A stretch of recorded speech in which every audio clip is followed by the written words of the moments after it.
Today we're going to review the British Armoured Infantry section and the British Galahad Armoured Infantry Officer box sets for Konflikt 47.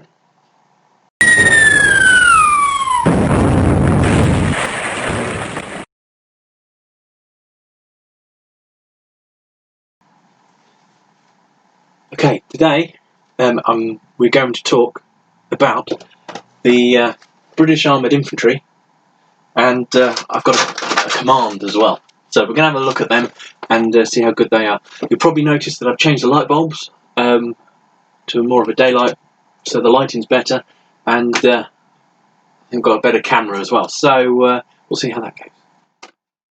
Okay, so this is the box of the British Armoured Infantry.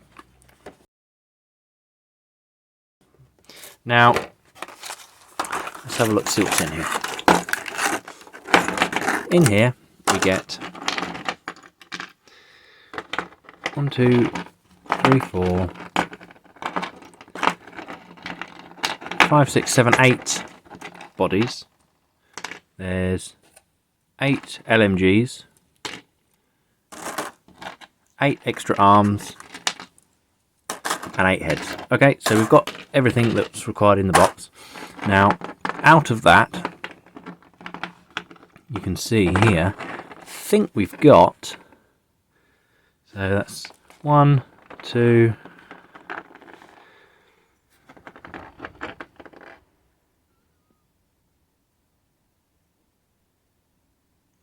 3, 4,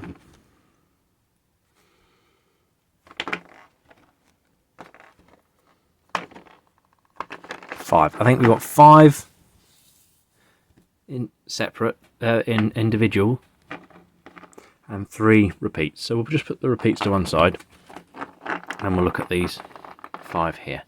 Now,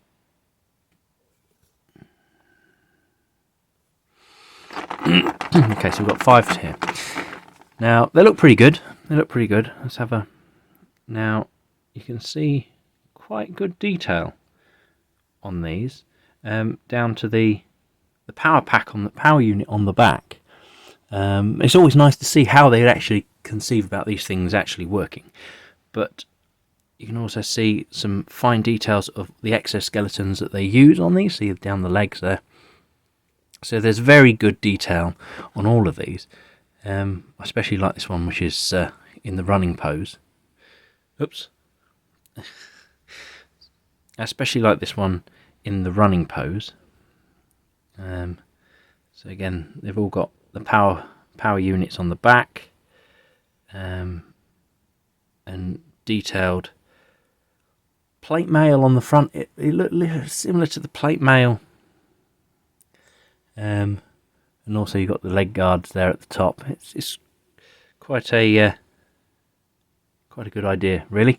Yeah. No. So you've got, like I say, you've got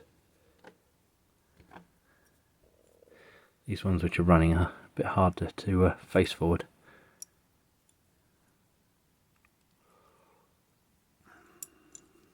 There you go. You've got 5 different sculpts there.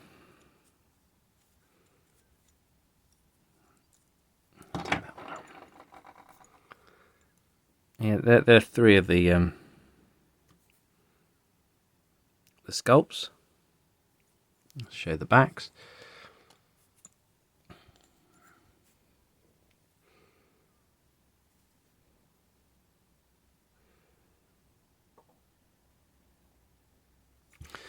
And these are the 2 which I had trouble standing up.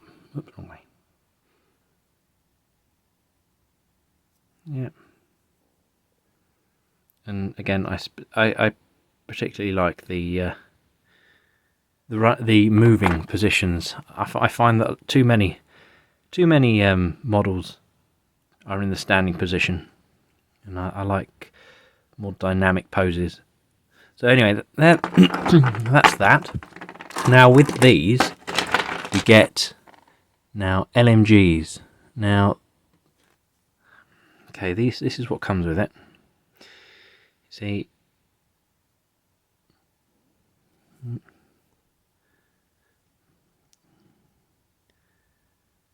quite a lot of flash on on these ones. But again, there's some good detail on there. You don't need a huge amount of detail on these arms, but you see a good amount of detail. I would say the barrels of these LMGs are a bit you can manipulate them quite easily, so I'd be careful about how you handle them. You don't want to cut these bits of flash off. You don't want to break the barrels off. But yes, no, they are what they are. Obviously you'll have to tidy these up before gluing on, but yeah, no, recommend probably super glue for that. It's an accelerant. I found that with all the Konflikt 47 metal, it's always useful, and resin, to use accelerant, because some of them take forever to dry. Now, these are the other arms. Now you get 8 of these. Now, these ones don't actually seem like they need that much cleaning up. Oh, is that focusing? I think it's focusing on my hand more than anything else. There we go. See, not actually that many mould lines to clean. So that's pretty good actually. I like that. But they're good detail and good quality. These, going back to the bodies for a second, they don't actually seem to have a huge amount of flash or require that huge amount of cleaning up. Though I would recommend that you wash all of metal models before you even think about gluing them, because I didn't wash a set of metal models once, and the paint just didn't stick to it at all. The paint just came straight off, which is really annoying because I spent ages on it, and they just didn't.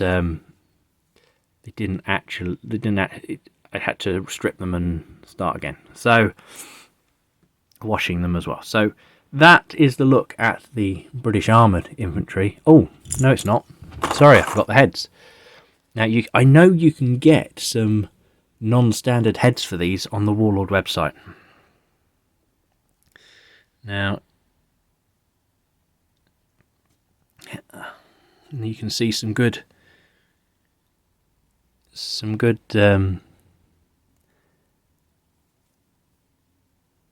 good detail on the faces there.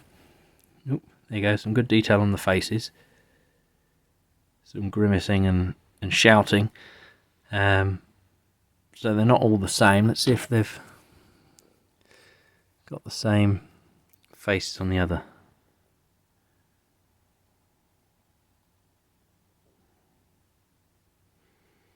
They seem to be mostly different. So you might actually have a good spread of heads there. So that would make your models look even more individual. But bear in mind that there are only 5 sculpts of bodies. Remember, there are only 5 sculpts of bodies, so there is a limitation, and they are metal, so it's going to be harder to convert them than the plastics. So you will be limited to the number of differences, but based on the army selection criteria, you're not going to have more than about 5 squads of these anyway, so you don't need to make too many individual. So that is the British Armoured Infantry section.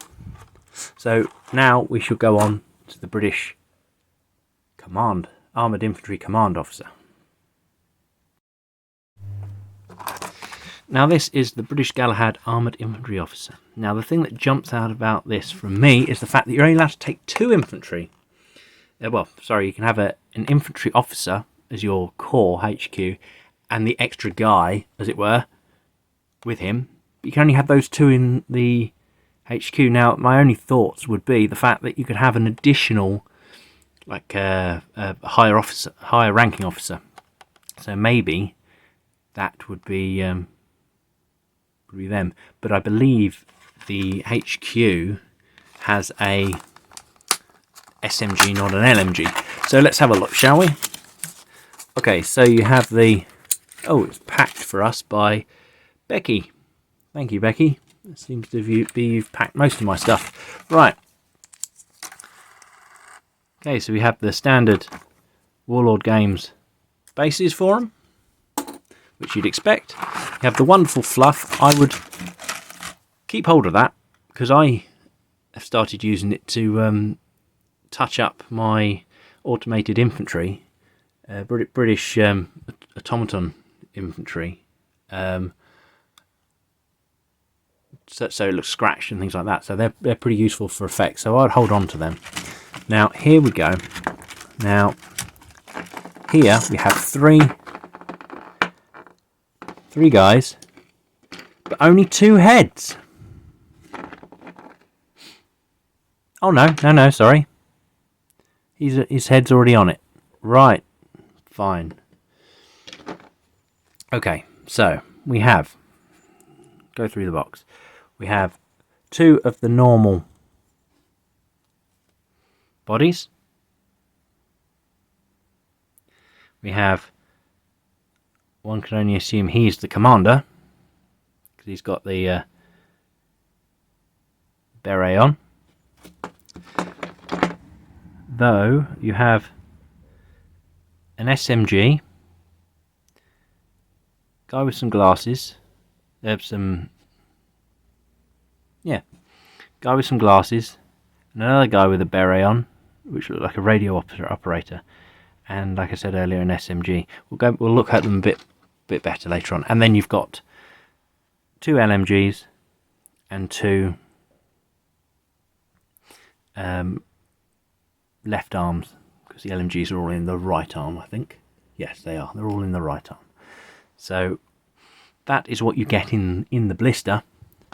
Now let's have a closer look. Now we looked at these earlier on the heavy infantry. Now these are 2 of the same sculpts from the other box. But again, I'd like to say I love these sculpts. These are very nice. There's virtually no mould lines or tidying up to do. Saying that just needs tidying up there. And again, the power pack, there's a bit of mould. There's a bit of mould line between the legs, but you should be able to get at that with a mould line removing tool. But just be careful not to take off any of the detail, because that's one thing I like about these models, is the detail in the metal miniatures. Again, I'd wash these before gluing them together, so the paint sticks to them when you get round to painting them. So, oops, still not. There we go.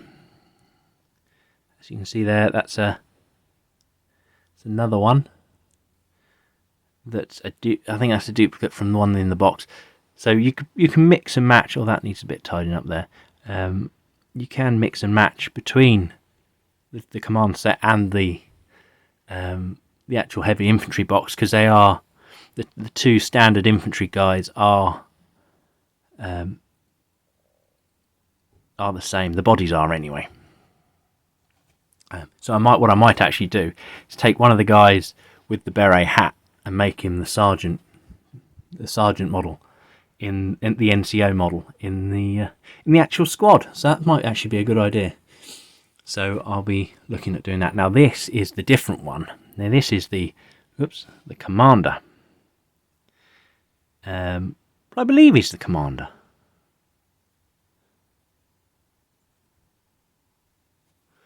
Yeah, I think he's the commander. Yes, he is. Well, he is the commander for me, anyway.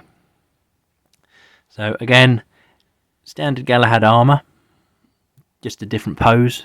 Got the power pack on the back, got the armoured bum flap there, but he's got a head on. He's got a head moulded into the main body, looking very serious and gruff, with a beret on. So yes, very nice. I like that. Now the other 2, like we showed earlier, you got 2 heads with berets on.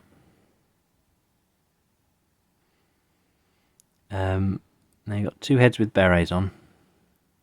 One with a radio, mask sticking out of his ear, and the other with glasses on. Now, it's good that they have different features.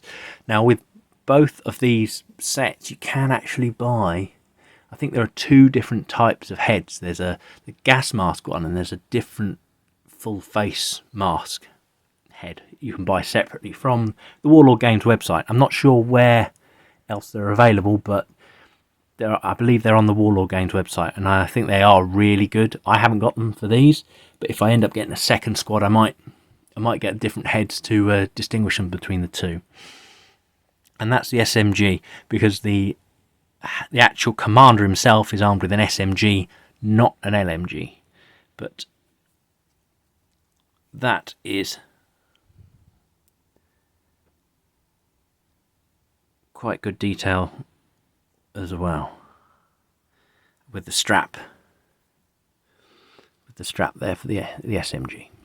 So yes, and then you got the two LMGs and two left arms. Yes, left arms. Two left arms and two LMGs mounted on the right arm. Now, these are pretty much the same level of detail as the other box. Oops. So I think overall this is a very, very, very good set with the British Armoured Infantry and the Command Squad. I think there's very good, very good quality models, and that's the Heavy Infantry Command Squad and the Heavy Infantry British Infantry section. I hope you like this, and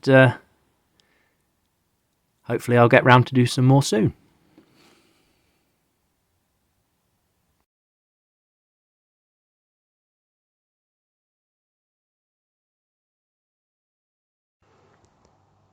Okay, this is a summary for the Heavy Infantry and Heavy Infantry Command Squad for the British Konflikt 47.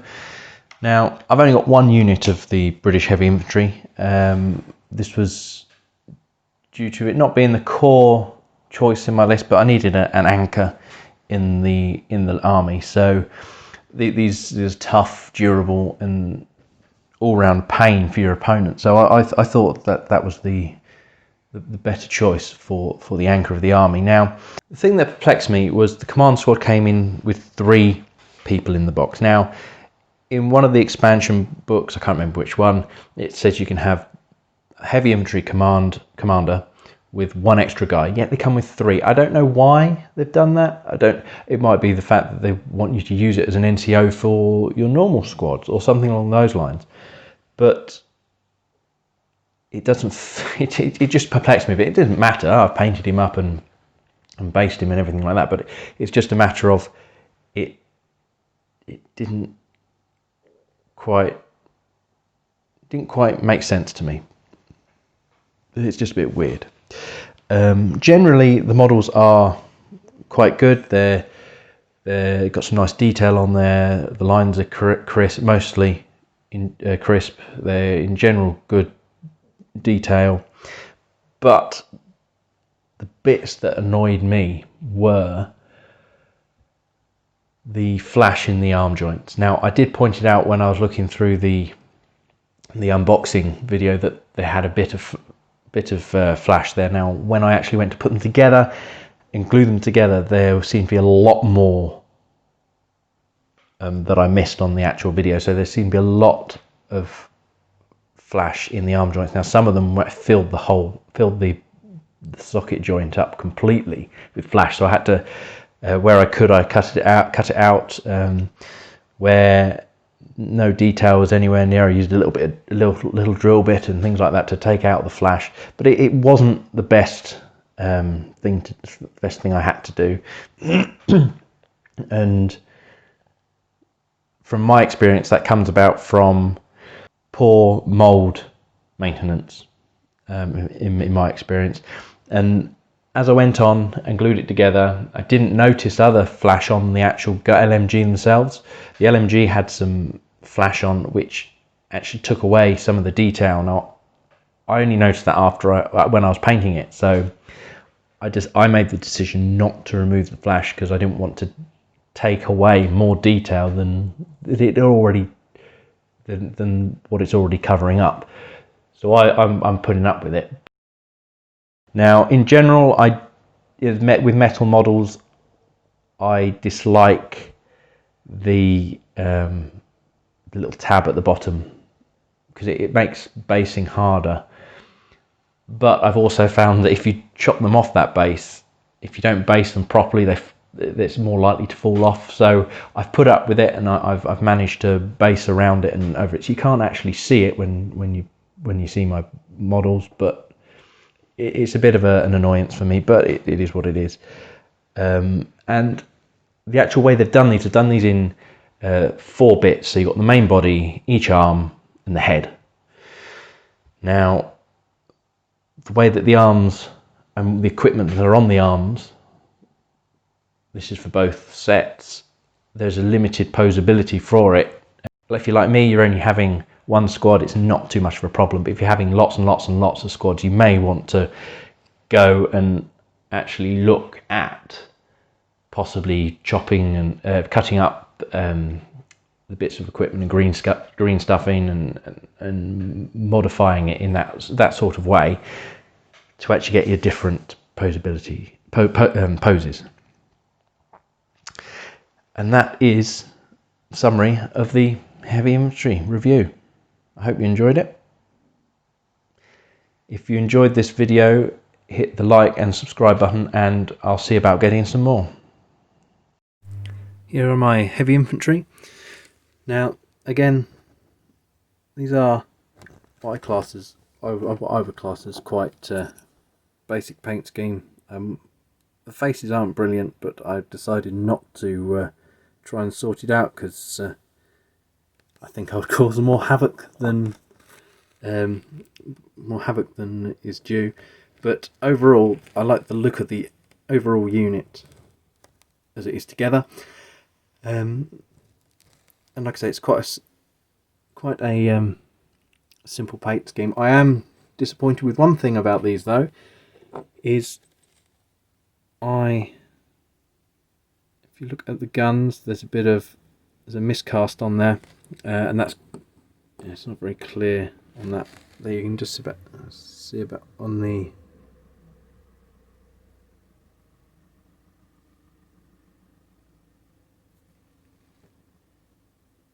There you go. You just see on his gun there, a slight miscast. Now that's on a few of them, and I was hardly disappointed at that. I didn't spot it before I glued it together, but once I started painting, I didn't want to start scraping it off and damaging it beyond repair. So I kept it there, and you can barely notice it. I'm not very happy about it, but it is what it is. The posability of these is very limited, based on where you can glue the arms. And as you can see, I haven't finished basing them yet, but they need to be varnished as well. And here we have the command squad. Again, I'm not entirely happy with the faces.